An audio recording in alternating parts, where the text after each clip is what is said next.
Niriso akai ahu jongsi Arnama pan rire tangte Moneki kriya por anke Klem tek te sivir det pone None jakong doona kole Klem long tanang tamapan Niriso akai ahu jongsi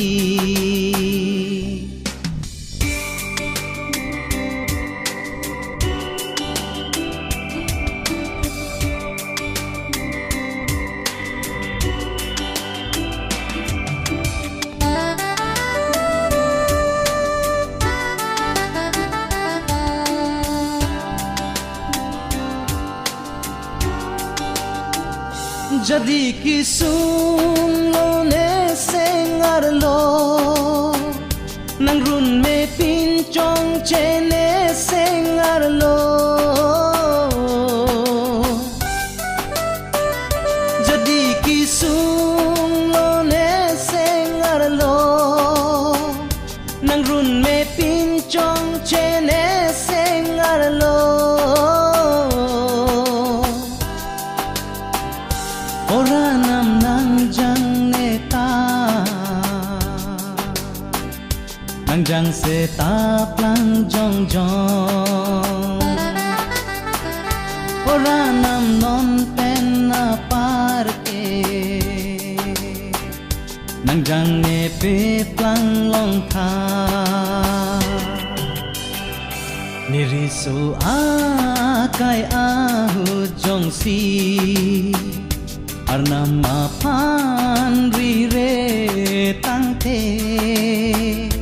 Moneki kriya por anke Klem tek te sivir det pone None jakong doona kole Klem long tanang tamapan Niriso akai ahu jongsi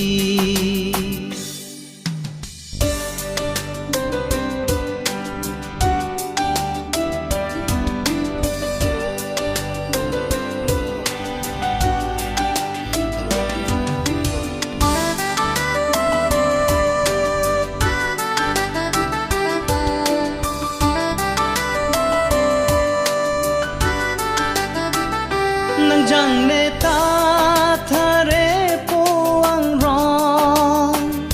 Nang jang se ta plang jong jong asong Nang jang ne ta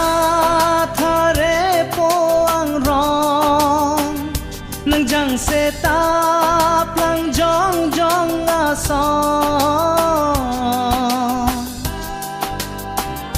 Soi tan na jang man dun rong ne Lasi nang jang te plang tha Non pen na parke nang phan le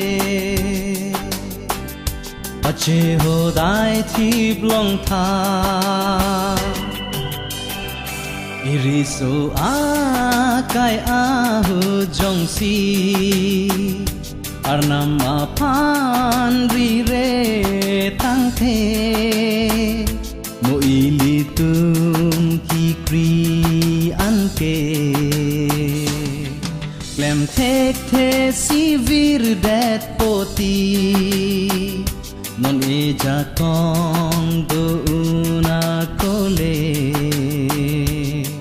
Klem dun lo nangar namakam Klem dun lo nang ar namakam Klem dun lo nang ar namakam